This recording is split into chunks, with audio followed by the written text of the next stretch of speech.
Ir en piloto automático por la vida, sin cuestionar nada en absoluto, es dejar que la vida pase por nosotros, sin que nosotros pasemos por la vida. Palabras como Dios y la Virgen siempre estuvieron en mi boca, pero ¿había conexión realmente entre lo que pronunciaba y lo que sentía? Hola, yo soy Caribey, este es mi podcast Yo Soy Única y estos son mis invitados de hoy.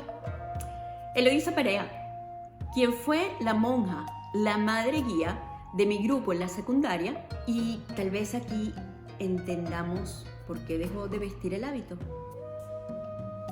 El padre Cecilio Lora, quien nos refleja las palabras de un sacerdote a su edad. Y Efraín Hoffman, médico venezolano, un hombre de ciencias, hablándonos de espiritualidad.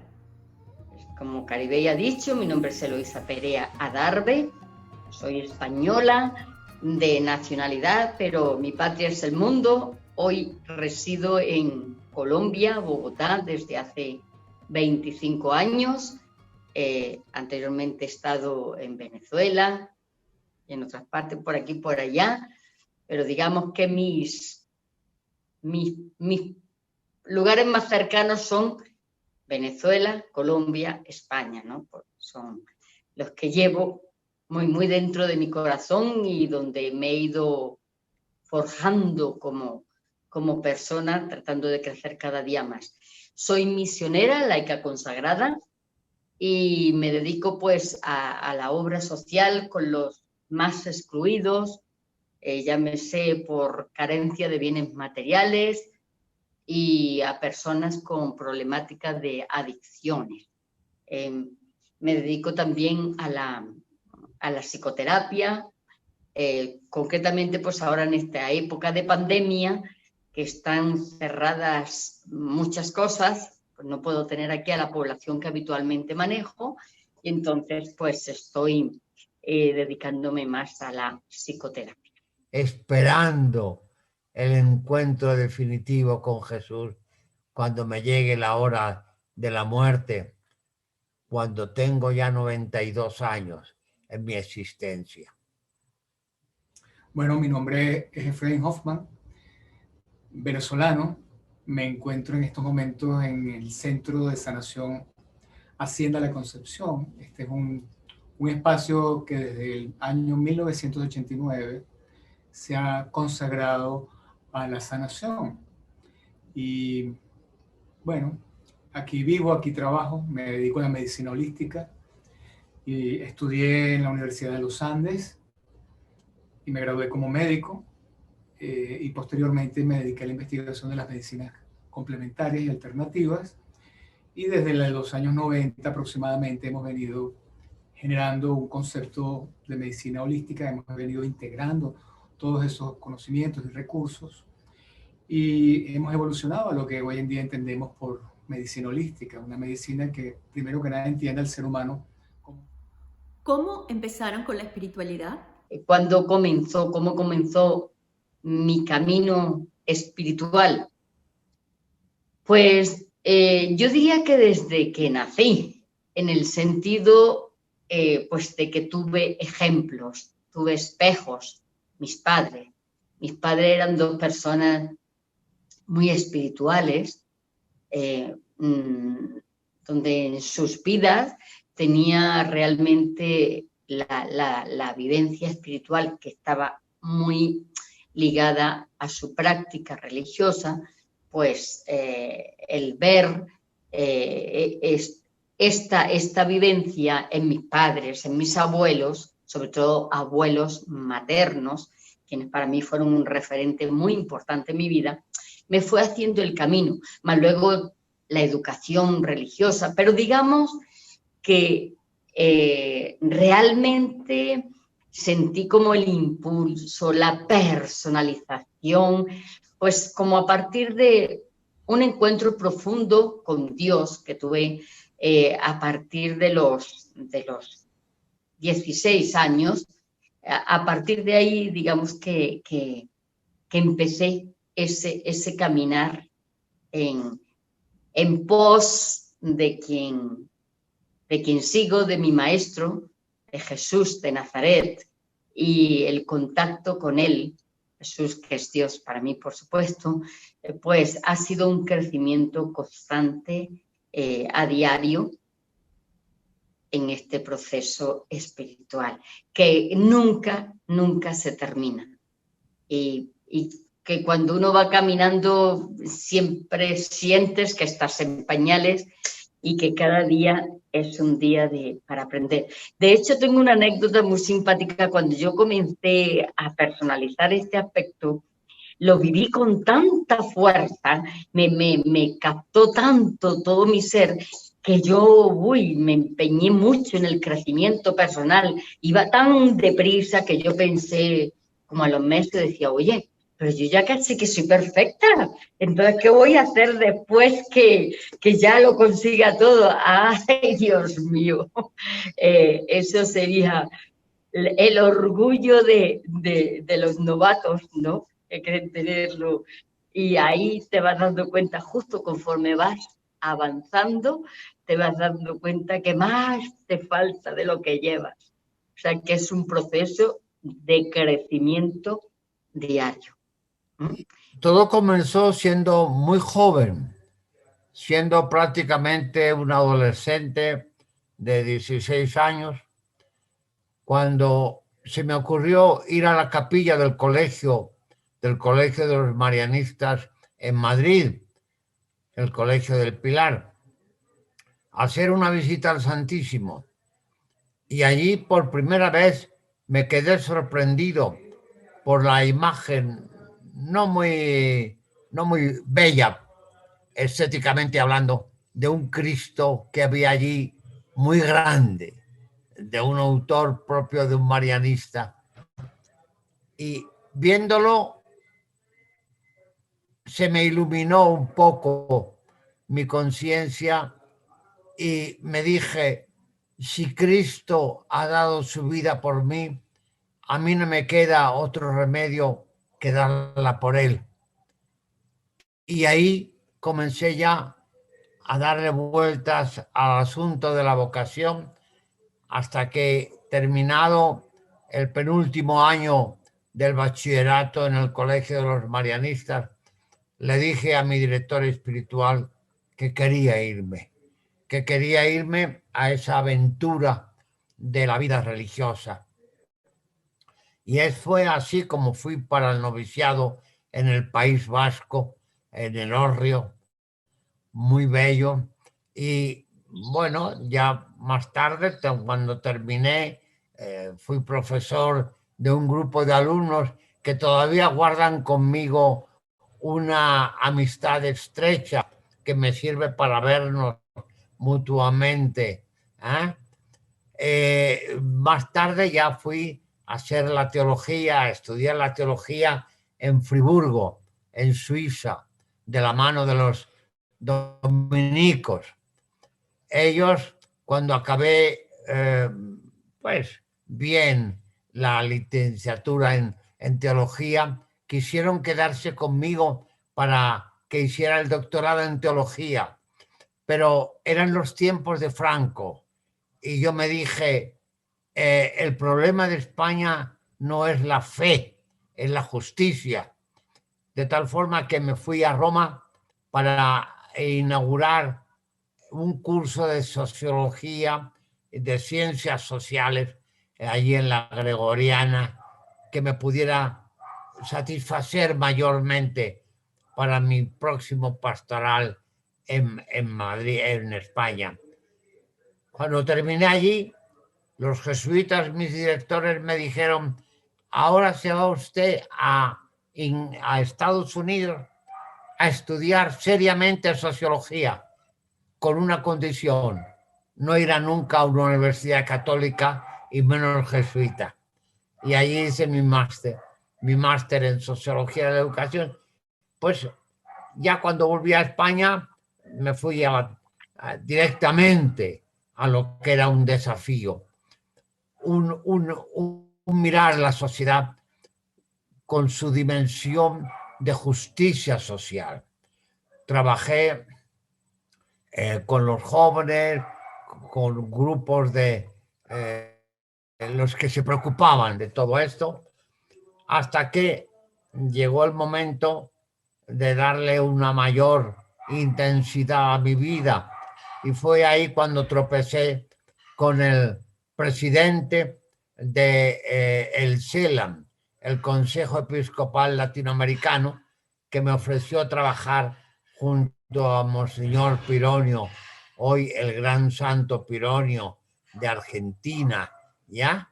Y pues ahí ya participé en todos los eventos del CELAM, del catolicismo en América Latina, etcétera, hasta estos momentos en que ya la edad me recluyó en donde actualmente vivo, dedicado justamente a la oración, a la contemplación. Yo creo que yo vengo con la inquietud espiritual desde la juventud y empecé a cuestionar un poco mi religión porque me formaron muy bien en la religión católica, pero también se me formaba muy bien en el mundo científico. Entonces, o era científico o era religioso, porque cuando me encontré con los misterios de la Iglesia Católica que dicen que hay que creer en tal cosa y no se pueden dudar de ellas porque son misterios y es punto, eso chocaba con mi mente racional y lógica que requería una justificación.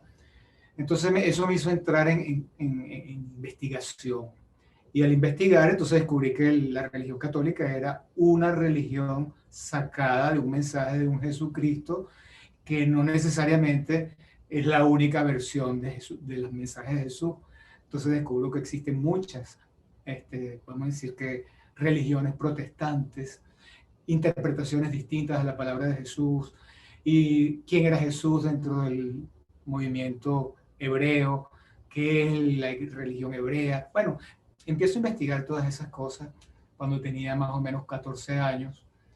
Quiero hacerme Rosacruz porque mi padre era Rosacruz y mi abuelo era masón, pero no tenía la edad. Entonces una tía me dijo que había una escuela de yoga de Sri Yukteswar en Venezuela, en Caracas, y yo empecé a ir a esa escuela de yoga y a través del yoga, bueno, no solo mejoró mi salud porque aprendí a alimentarme mejor, sino que también conocí el mundo oriental, las filosofías orientales, las distintas escuelas orientales, las filosofías del yoga, del budismo tibetano, del budismo en general, otros maestros. Bueno, todo eso fue ampliando mi visión y bueno, durante muchos años investigué todas las escuelas, la Cábala, todas las religiones que vinieron a América, los Hare Krishna, el Guru Maharaji, la luz divina. Bueno, me metía en todo lo que llegaba para ver qué experiencia me daba, qué vivencia tenía. Háblenme de la espiritualidad, del espíritu, del alma. ¿Hay allí alguna diferencia? Yo te voy a hablar de la espiritualidad desde mi óptica, desde mi vivencia de la fe. Yo soy cristiana católica, pero ojo, yo siempre he dicho, incluso, tal vez no te acuerdes, Caribey, pero yo se lo decía a ustedes mucho, la fe, el cristianismo, bien entendido, no es una religión, es mucho más, es un estilo de vida, es una espiritualidad. ¿Y por qué decimos que es espiritualidad? Porque justo viene de la mano del don del espíritu. La palabra espiritualidad viene del griego pneuma, espíritu. Entonces, para mí es el don gratuito que recibimos, ese don del espíritu que es el amor de Dios que recibimos y que nos ayuda a ir haciendo ese camino.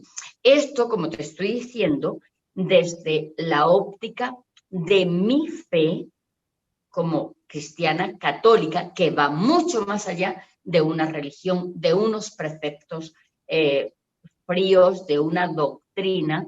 Por supuesto, tiene un cuerpo doctrinal, pero la verdadera espiritualidad está por encima de eso, porque es que el espíritu es libre y no lo puede amarrar unos contenidos, una doctrina, está más allá, ¿no?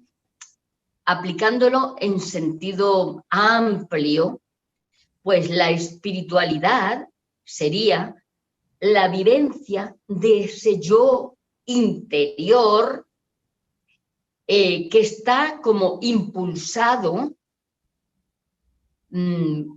por algo, alguien superior a ti, que te lleva a otras dimensiones que van más allá de lo material. Eso sería la espiritualidad en sentido amplio. Lamentablemente, vivimos en un mundo donde se le da tanto énfasis a lo material que parece que tú no eres, o sea, que tú solamente eres cuerpo. El espíritu como que se deja muy de lado y entonces se incentiva todo lo que te dé crecimiento a tu cuerpo. Pero el ser humano llega a un momento donde encuentra su propio límite y te das cuenta que la parte material es finita, o sea, termina, que no te sacia, que tienes una cosa y necesitas otra. Pues ese ímpetu, ese impulso interior a buscar algo fuera de lo material es la vivencia de la espiritualidad. Sí. Que bueno, para muchas personas tiene muchos nombres y digamos que el dinamismo de esa espiritualidad tiene muchos nombres, para mí es Dios, es su espíritu el que alimenta esa espiritualidad, que sí, que trasciende, como decíamos, la doctrina, la religión, todo eso. Por eso es que viviendo distintas o creyendo distintas cosas, podemos a veces unirnos en este camino espiritual, cuando realmente está bien sustentado. Para mí la espiritualidad es la vivencia de aquello que te lleva en tu vida a tener una relación fundante que te da sentido a lo que vive y que eso tiene que estar presente en cualquier opción de vida. Llámese la vida en pareja. Cuando en la vida en pareja está complementada con esa o está dinamizada por esa experiencia fundante que va más allá de la unión de cuerpos, es la unión de cuerpos y almas, donde ya trasciende y es una unión tan fuerte que a pesar de las dificultades que podamos tener como pareja, las vamos a superar. O iría esa experiencia fundante en cualquier opción de vida, en la vida religiosa, en la vida sacerdotal, cuando tú has encontrado el verdadero sentido que dinamiza tu vida y que has tenido una experiencia tan fuerte interiormente que ocurra lo que ocurra, tú estás claro, bien parado donde tienes que estar y a pesar de que tengamos altibajos, porque todos los seres humanos tenemos altibajos, porque somos una unidad, porque tenemos cuerpo y el cuerpo a veces se enferma, entonces también nos toca nuestro espíritu, pero cuando esa experiencia fundante que va de la mano de una vivencia espiritual profunda, entonces no te tumba. Bueno, un ser espiritual es aquella parte de nosotros que es inmortal, porque tenemos un cuerpo, este cuerpo físico que nació en un momento dado y tiene una genética y características físicas, pero éramos antes de estar aquí, ya yo era un ser con conciencia, con una inteligencia, y después de que este cuerpo perezca, seguiré siendo y mi experiencia espiritual continuará. Creo totalmente en eso, más que creo, lo sé. El espíritu es nuestra esencia espiritual, es lo que somos y lo que es Dios. Nosotros somos una partícula de Dios que Él sacó de sí, es como una célula de Dios individual que nos permite tener, así como toda célula del cuerpo humano tiene el ADN del cuerpo completo. Digamos que nosotros somos una llamita, si Dios es el fuego del sol, nosotros somos como la llamita de un fosforito, con las mismas posibilidades, porque esa llamita puede pegarle candela a una montaña y hacer un candelabro inmensamente grande. Así que tenemos todo el potencial divino. Para mí no hay mayor diferencia entre alma y espíritu. El alma es la vivencia que yo tengo de lo que da sentido a mi vida, de lo que trasciende mi vida. Bien, el alma o el espíritu para mí no tiene hoy día ya mayor trascendencia las diferencias que existen. Es ese sentirme llamado. Yo igual, aquí te voy a responder pues desde mi fe, ¿no? El alma es un componente del ser humano, alma, cuerpo, espíritu, alma, es lo que nos hace diferentes de los otros seres creados, ¿no? El alma la tenemos todos. Lamentablemente muchas veces actuamos como queriéndola negar, ¿no? Y por eso nos centramos, por eso a veces te encuentras con personas tan vacías, porque han endiosado el cuerpo, que es muy importante. El cuerpo es tan importante como el alma, porque es nuestro vehículo de comunicación, de encuentro con el otro. Es muy importante. Y digamos que el espíritu es ese soplo, neuma, es ese don que Dios, llámale Dios en donde tú quieras, pero para mí, pues, Dios Padre, ese soplo que me da de su espíritu, de hacerme parte de él. Es más, ¿sí? El espíritu es lo que dinamiza mi alma y mi cuerpo. El alma es más bien como el recipiente donde se guardan las experiencias. Es esa parte de nosotros que está aprendiendo, que se identifica con el cuerpo físico, pero que ignora que somos un ser espiritual y deberíamos identificarnos también con él. Poder reconocer que somos seres espirituales y también que somos seres materiales. Es esa parte de la conciencia en la cual nosotros vivimos las experiencias, sacamos conclusiones y todo lo que aprendemos nos lo llevamos. Se le mete a la computadora un pendrive y en ese pendrive se graba todo. El pendrive es el alma. Ahí se archivan las experiencias vividas en cada uno de nuestros cuerpos. En cada uno de esos cuerpos adquirimos el conocimiento, cometemos errores, por lo cual se generan consecuencias y las consecuencias vienen a ser las experiencias que nos van a permitir a nosotros corregir los errores que cometimos. Necesitamos aprender a través del ensayo y el error. Y una sola vida no es suficiente para tantas cosas. Yo respeto la creencia de todo el mundo, pero definitivamente yo me identifico con esto. Yo reconozco que he tenido vidas pasadas. La cantidad de habilidades que yo puedo tener, definitivamente no las aprendí en esta vida. Yo toco cualquier instrumento musical que caiga en mis manos. Yo lo sé tocar. Compongo, pinto, hago cerámica, hago cuestiones artísticas. Hay tantas cosas que a mí de joven me costó saber cuál iba a ser mi carrera porque todo me gustaba. Un día entendí, comprendí y reconocí que el amor era lo que le daba sentido a mi vida. Y ese día entendí que cuando yo me prestaba como un vehículo del amor para servir a otra persona de alguna forma, eso me llenaba y estaba en paz. Empecé a descubrir lo que era esa paz, la paz interior que me daba, el sentirme útil, el sentirme capaz de ayudar a alguien, que si no hubiese sido yo el que estaba ahí para ayudarlo, no lo hubiera ayudado nadie. O sea, sentí que tenía un valor en el mundo, en la vida, que yo podía sentirme que tenía derecho a vivir y mi vida tenía sentido. ¿Qué pasa con las iglesias, las religiones? ¿Por qué estamos tan divididos? ¿Por qué se deja de creer? Eso se da cuando no hay una vivencia profunda de tu fe. Para mí, fe y espiritualidad van de la mano.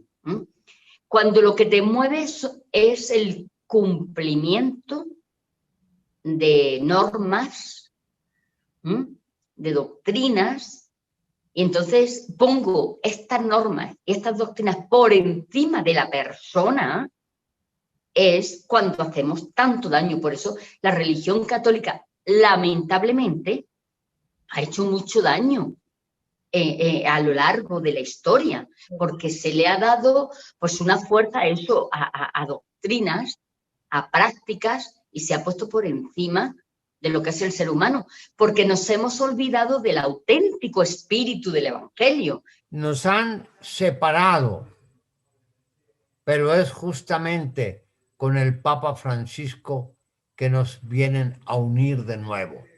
Para mí el cristianismo es no una religión, sino un enamoramiento. El punto es que hay que primero diferenciar lo que es espiritualidad de religiosidad. La espiritualidad es la relación del ser humano con su creador, con el Padre, Madre, con esa esencia divina que mora en nosotros, que somos que somos Él. Eso es lo que realmente soy.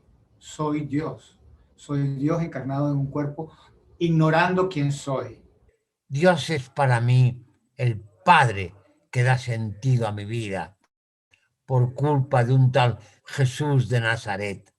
Es que cuando realmente se vive, no nos puede diferenciar. Tú, bueno, te llenarán ciertas prácticas, ciertas cosas en las que tú crees, ¿vale? Pero por encima de todo, como decía Pablo, está el amor.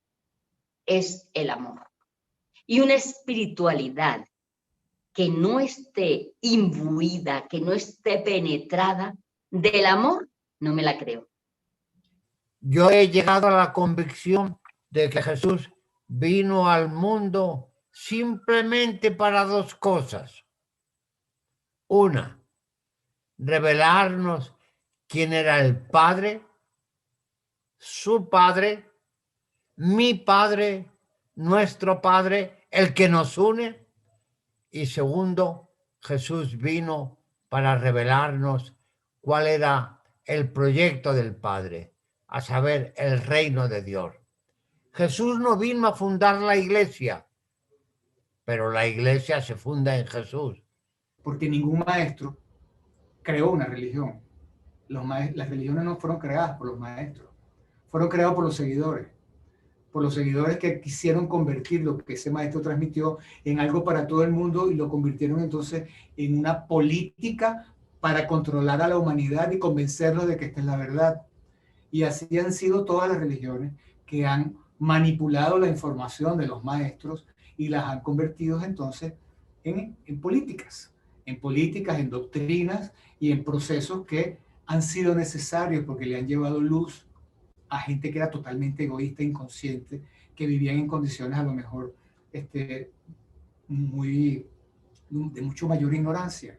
Sin embargo, la religión también mantiene la ignorancia de los seres humanos hasta cierto punto, porque nos mantiene como niños dependiendo de las decisiones de un papa o de un ministro de no sé quién, como que el poder está fuera. Y el Hijo de Dios, el único Hijo de Dios que nos enseñó la Iglesia Católica, es Jesucristo. No, Jesucristo nunca dijo que Él era el único Hijo de Dios. Cuando Él decía para ir al Padre hay que pasar por mí, era por la conciencia crística. Hay que elevarse al nivel de conciencia crística para poder conectarse uno con el Padre dentro de sí mismo. Hay que llegar al amor. La conciencia crística es el amor. Amor a mí mismo y amor al prójimo. A través del amor yo me conecto con Dios. Entonces las religiones forman parte de una historia de la humanidad, la etapa tribal de la humanidad, en que las tribus fíjate esto, es importante. Nosotros venimos de etapas tribales, en que las tribus eran necesarias para que uno tuviera primero el sentido gregario, porque uno aprende a que solo no puedo y tengo que trabajar con otro para arreglar una casa, tengo que trabajar con otro para cuidarme de los animales, tengo que trabajar con otro para cuidar la agricultura, para producir alimentos para todos. Entonces uno empieza por la etapa tribal, pero luego empiezan las tribus a pelear unas entre otras, cada quien a pelear por el terreno y por las mujeres del otro. Bueno, eso han sido las culturas, unas con un idioma, otras con otro idioma, unos con una religión, otros con otra religión, y después terminamos peleando culturas contra culturas, y nos mantenemos entonces en ese mundo donde nos dividimos, nos mantenemos unidos en ese grupo, pero todavía no puedo aceptar que aquel que es diferente a mí también pertenece a esto, y aunque el hígado es distinto del cerebro, los dos somos parte del cuerpo humano y ni uno es mejor que el otro, ni uno va a decir que yo soy el más importante ni el otro, sino que yo no puedo vivir sin el otro. ¿Para qué nos sirve la espiritualidad? ¿Y qué pasa cuando no la tenemos? Cuando no es algo de adentro, sino de afuera. muchas veces puede ocurrir en muchas personas que se alejan vamos a decir, de la fe, porque tal vez sus referentes han visto personas que más bien se han dedicado a una práctica a veces un poco fría, sin alma, sin espíritu, que entonces esa práctica religiosa aleja a los que ven, y sobre todo cuando esa práctica religiosa va separada de la vida. Entonces, pues un poco digamos que esto lo venía viviendo hasta que llega el momento en que descubre lo que es de verdad el amor, lo que es la esencia de Dios, la verdad del amor. Y uno cree que es con puños, con tu fuerza, que tú solo puedes. Y te das cuenta de que no. Te das cuenta de tus propios límites y que te toca ir avanzando en un camino de humildad, donde, como decía el filósofo, solo sé que no sé nada. Y de hecho, si tú te das cuenta, cuando tú contactas con verdaderos sabios, de lo cual yo estoy muy lejos, pues el verdadero sabio siempre es humilde, siempre siente que puede aprender del otro, del más sencillo, de la vida, y que cuanto más te acercas a la sabiduría, menos sabes, porque es tan grande que te encuentras tan pequeñito. Entonces, bueno, no son tus fuerzas, sino la actitud de dejarte llevar, por supuesto, como dice el refrán, a Dios rogando y con el mazo dando, ¿no? Toca, o como decía para mí un referente muy importante, Teresa de Ávila, una gran mujer muy, muy, muy inteligente, que decía, haz como si todo dependiera de ti, sabiendo que nada depende de ti. Que te das cuenta que bueno, que no eres tú quien logras esa meta, sino que es el impulso que Dios te va dando, cuando te vas dejando llevar humildemente. No me habéis vosotros elegido, fui yo mismo quien os elegí. Ya no os llamo siervos, sino amigos. Estaréis siempre junto a mí. Nos sirve, nos da la herramienta principal para trascender sobre los límites humanos, sobre la vulnerabilidad. Yo pienso que este tiempo diferente justamente nos deja ver la vulnerabilidad en la que vivimos. Es tremendo, es que hoy tengo una cosa, pero mañana puedo cambiar. ¿Quién nos iba a decir que el mundo entero se iba a paralizar? Cuando hoy día que hay tanto avance en la ciencia, en la medicina, y sin embargo, igualmente ocurre que hoy estoy hablando contigo y mañana me pueden decir, o te pueden decir de mí, murió. Murió, es así, la vida o sea, ¿quién puede, ante justamente ver tanto cambio, te lleva a como agarrarte, a descubrir algo que no cambia y que te ayuda, que es ese yo interior, ese mundo interior que lo descubro a través de la espiritualidad. Y ese mundo interior, cuando yo tengo ese recinto sagrado interior bien cubierto, bien cuidado, me va a ayudar justamente a tomar posición, a saber elegir justamente en este mundo de cambios.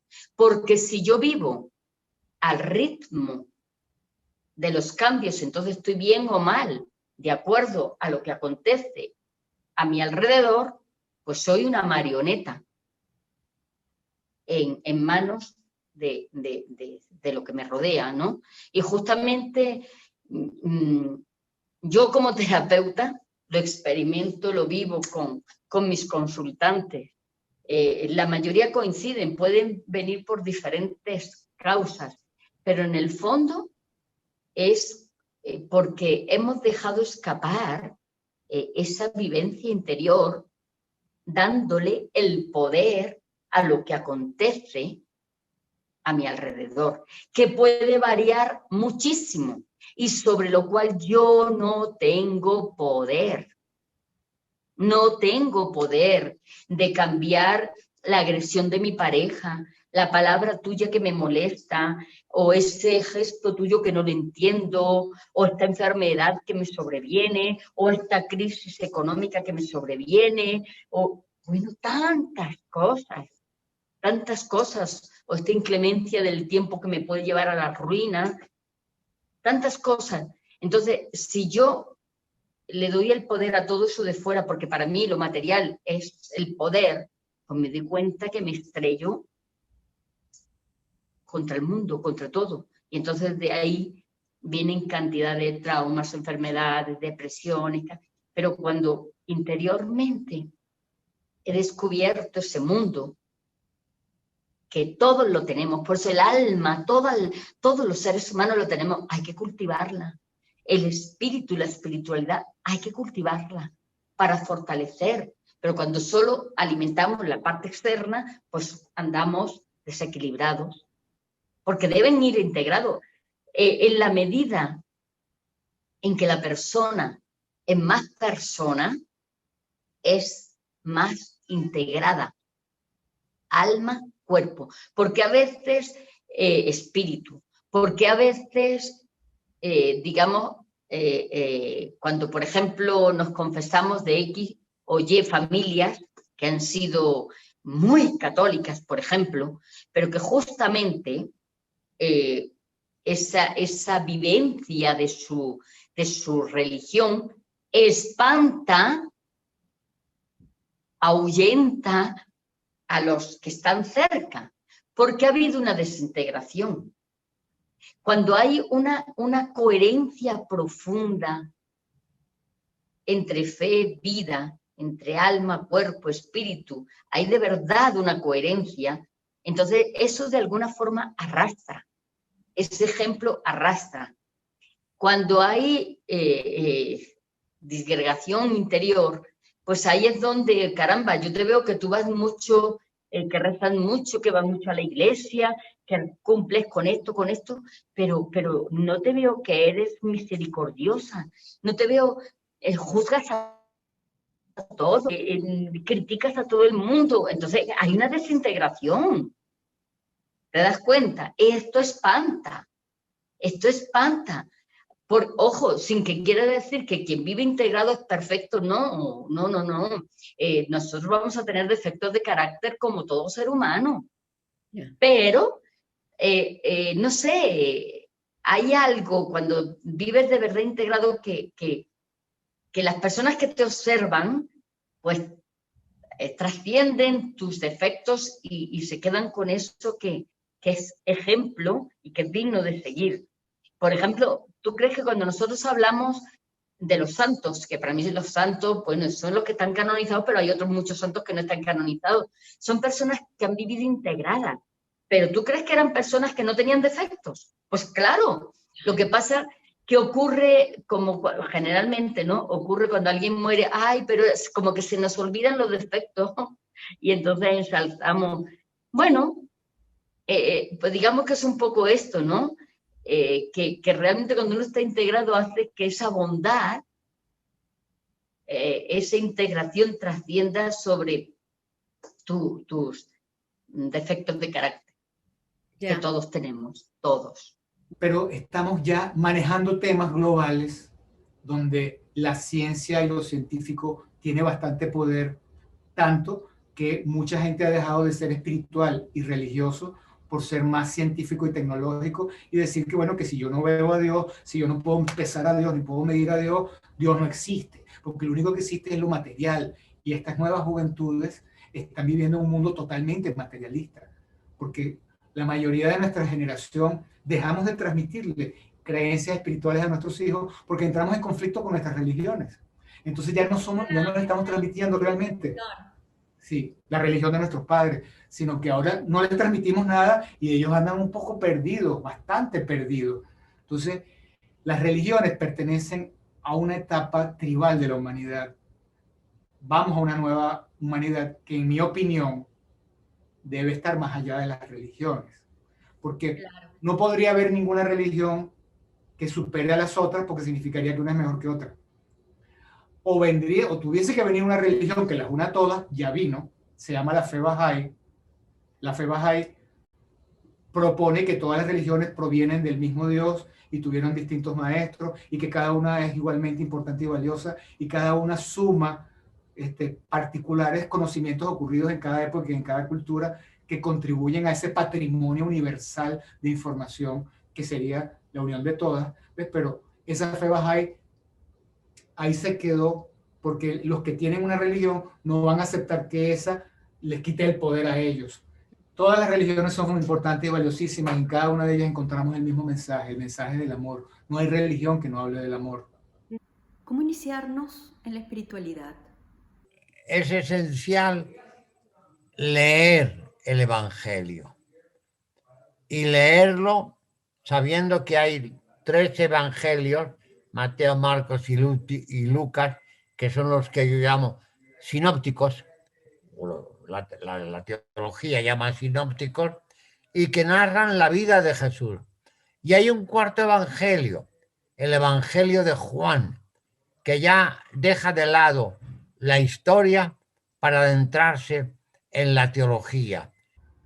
Sí. Hay una bienaventuranza que dice, bienaventurados los ateos, porque al morir descubrirán que estaban equivocados. Porque qué bien para un ateo que después de morir resulta que no se acabó todo, sino que la vida continúa, ¿no? Bienaventurados los ateos, porque encontrarán la luz también. Porque todos vamos hacia esa luz. Entonces, ¿cómo transmitir espiritualidad a los que no tienen religión? Bueno, enseñando valores. Los valores humanos son comunes a todas las culturas. La humildad, la paciencia, la perseverancia, la consideración, el respeto, la templanza, todas esas virtudes y cualidades son necesarias tanto para la salud como para la armonía social. Entonces, poder empezar a reconocer amor a ti mismo y amarte a ti es el primer paso. Amar, cuidar tu cuerpo, cuidar lo que comes, cuidar lo que respiras, cuidar lo que sientes, cuidar lo que piensas. Comenzar por trabajar en ti. Cuando tú empiezas a amarte a ti, empiezas a activar ya ese nivel del 4.º chakra que te ayuda a amar al otro.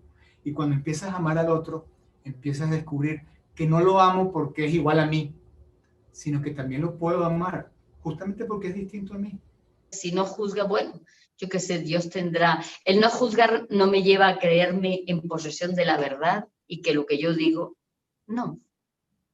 A mí me da respuesta en mi vida. Así, si a ti te da respuesta en tu vida a tu manera, pues es respetable. Lo importante es cultivarla y ser un buen practicante de tu religión. Ahora, si estás más allá de las religiones y por alguna razón las has rechazado, pues el único camino no es la religión. Hay una espiritualidad que va a surgir de tratar de encontrar esa conexión a través de ti mismo. Sin embargo, en algún momento vas a requerir bajar la cabeza y tener un maestro, porque la conexión la hacen los maestros, el que sabe qué cosas tienes que quitarte que te impiden conectarte. Necesitas a alguien que te ayude a ver eso. Entonces, hay maestros en muchas partes del mundo, gente que es humilde, gente que ni siquiera lo conocen por allí, gente que puede ser hasta un barrendero y resulta que es un ser espiritual súper conectado, humilde, viviendo en la total, no ego, viviendo una etapa de no ego, pero que apenas abre la boca, tú te quedas loco. Que wow, que este señor lo que me acaba de decir en 3 palabras, y es el barrendero. Bueno, los maestros están en todas partes. Todos somos maestros también. Todos aprendemos de alguien y todos tenemos la oportunidad de enseñarle a alguien que está más abajo. Somos como eslabones de una cadena y cada quien sostiene a alguien y cada quien es sostenido por otro grupo. Entonces hay una jerarquía espiritual y los que estamos más abajo tenemos que reconocer a los que tienen más experiencia y aprender de ellos desde la humildad. Y bueno, la humildad es una de las cosas más importantes en el camino espiritual. Es vital para comenzar y es vital para llegar arriba, porque la verdadera tentación ocurre cuando tenemos poder. Cuando llegamos a tener poder, éxito y fama, poder, éxito y fama, sin humildad y sin sabiduría, es el más grande peligro que ha azotado a la humanidad. Poder con ignorancia e inconsciencia. Entonces tenemos que crecer en paralelo. El poder material tiene que ir creciendo en paralelo con tu poder espiritual, o sea, con tu humildad, con tu sabiduría, con tu conciencia, para que podamos algún día hacer uso del poder con sabiduría, con discernimiento. Y entonces la humildad me lleva a tener una actitud de apertura. Sin que eso quiere decir que sea un chaquetero, que me esté cambiando de acuerdo. No, no, no, no. Pero me lleva una actitud de apertura en relación a comprender, a entender a lo que sería esa empatía emocional, acompañada de la empatía cognitiva, por supuesto, con el otro. Cuando vivenciamos la fe como algo mágico, que voy a la misa porque si no es que no me siento bien, entonces Dios me va a castigar más, está desintegrada de mi vida, pero el ir a la Eucaristía, a la misa, al templo, no me lleva a acercarme más al otro, a quererme más a mí mismo, ¿no? Es que estamos hablando de prácticas frías, sin sentido. De hecho, a ver, aquí en Colombia es impresionante el divorcio tan severo entre fe y vida. Tú te encuentras a los sicarios que se colocan la medallita de la Virgen para tener buena puntería, para matar al otro. O cuando yo trabajé con una zona de aquí era el infierno en la tierra, el Cartucho, donde había miles de personas consumiendo, tiradas en el suelo, consumiendo las peores drogas. Bueno, era una cosa terrible, no distinguía si eran seres humanos o bolsas de basura revueltas con el lodo, era una cosa espantosa. Cuando yo entraba ahí, me tocaban porque de alguna forma me asociaban con una figura religiosa. Ay, hermanita, para que me des suerte para vender este paco de marihuana o de bazuco, o sea, como que Dios se confabula entre comillas, una espiritualidad que es falsa, que me la hago a mi manera, y que creo que si yo me agarro es como un amuleto, mejor. Mira, yo he trabajado muchos años en cárceles y no he visto personas más religiosas que los reclusos. Entonces, es lo que te digo, pero es una vivencia mágica de la fe que no te mueve una vida, no ha habido un encuentro realmente con el amor. Entonces, cuando a mí me llega una persona, por ejemplo, dentro de mi práctica psicoterapéutica, yo tengo que respetar mucho los credos de las personas que me llegan y voy a no ser que la persona se confiese, entonces como católica, entonces bueno, hacerle ver justamente, ayudarla a que conecte su creencia o sus prácticas con el espíritu, ayudarla en eso, ¿no? Y hacerle ver justamente que Dios está contigo y que te da la capacidad de que tú puedas elegir, porque te da el don de la libertad, te da la capacidad de que tú puedas elegir cómo quieres estar a pesar de las circunstancias. Entonces, es fundamentalmente esto, que lo puedo hacer, como te digo, desde la óptica de la fe, o esto mismo lo puedo hacer simplemente basándome en esa realidad interior que todos los seres, en ese don que todos tenemos, el don de la libertad, y por tanto la capacidad de elegir. Yo cuando hablo solamente desde la terapia, sin meterme, pues hablo de lo que Víctor Frank, digamos que es un poco mi maestro en ese sentido, habla del valor de actitud, que simplemente no es otra cosa que el don de la libertad, que es la capacidad de elegir ante las circunstancias cómo yo quiero estar. Me encantaría un cierre con algunas palabras de Eloísa, de Cecilio y de Efraín. Hasta luego. La capacidad que todo ser humano tiene para vivir desde el interior, para poder armonizar tu vivencia interior con el exterior. Y cuando sé entrar en mi interior para descubrirla, la podré expresar y me podrá dinamizar mi vivencia exterior. Pero hay que alimentarla. O sea, eso no llega así por ósmosis. Para poder lograr esto, tienes que alimentar esa vivencia interior. Y hay que ejercitarla. Porque empiezo a sentir y entender que somos todos uno. Y ahí viene la conexión donde me conecto con toda la creación, no solo con los humanos, con todos los seres vivientes. Empezamos a vibrar y entendemos que vivimos en Dios, como el cuento de aquel pececito que le pregunta a la reina del mar, ¿qué es el mar? ¿Dónde está el mar? Quiero saber qué es el mar. Y él dice, bueno, tú vives en él, respiras en él, moras en él. Eres el mar. Porque en realidad somos interdependientes. Todos nos necesitamos. Todos somos valiosos. Cada quien es único y valioso. No morir en la cruz, sino dar la vida por el amor. He sacado de mi corazón, te he hablado de lo que yo vivo a mis 92 años. ¿Ya?